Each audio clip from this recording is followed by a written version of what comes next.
చీకటిలో ఉన్న లోకమున్ వెలుగులోకి నడిపించుటకు రక్షకుడు జన్మించేను.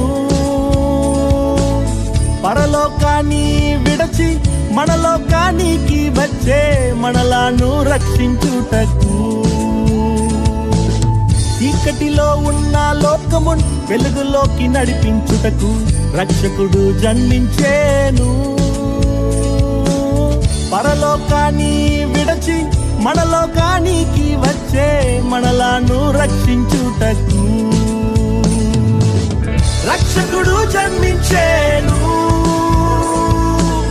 రక్షకుడు జన్మించేను. ఓ రక్షకుడు జన్మించేను. రక్షకుడు జన్మించేను.